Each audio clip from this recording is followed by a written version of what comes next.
These two birds right here are American coots, named after their call. They could be easily identified by their all-black color, except for a highly contrasting white beak with a little red knob at the top. This small wooden bridge had a variety of seabirds on it, including 2 brown pelicans, a bunch of laughing gulls, and a ring-billed gull.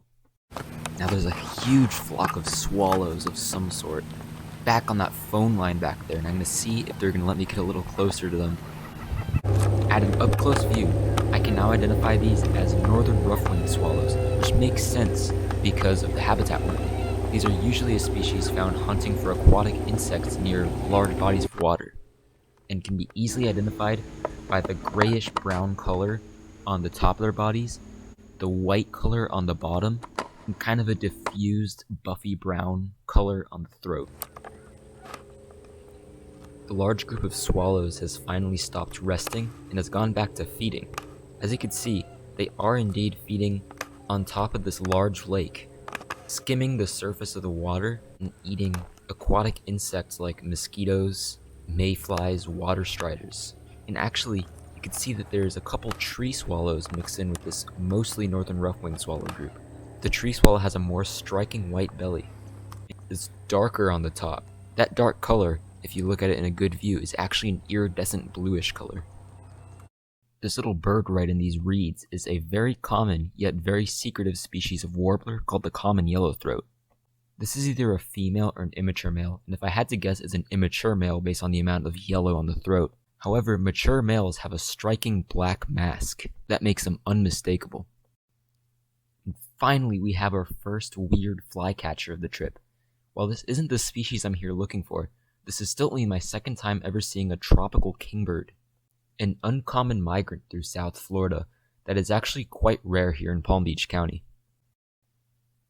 We ended up seeing 2 more tropical kingbirds too.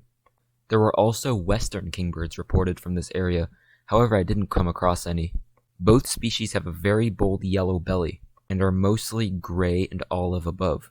However, the tropical has the yellow extending farther up to the chest region, and also has a longer, thicker beak.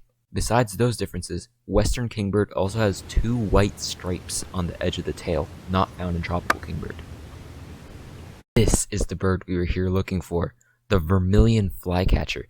Now its back is facing us, and it is not in a good spot, but you can still barely see the bright red coloration on the underparts. But once he flew to a spot where we were able to see his belly more, you could definitely make out that bright red coloration on his underparts, as well as on the crest of the head. This is definitely a male, as the females would be more of a grayish-brown color overall, with a little bit of reddish coloration on the belly. This species is normally found in South America, Central America, and southwestern North America. However, their highly migratory nature brings them over as vagrants throughout all of eastern North America.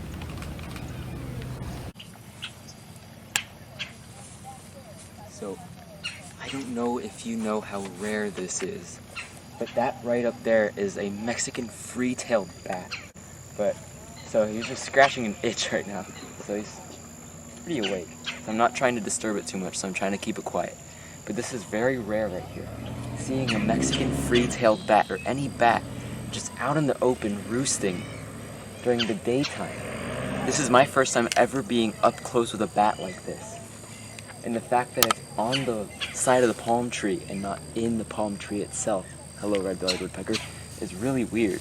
The Mexican free-tailed bat is a quite common bat species. In fact, it's actually the species I see the most often flying around at nighttime.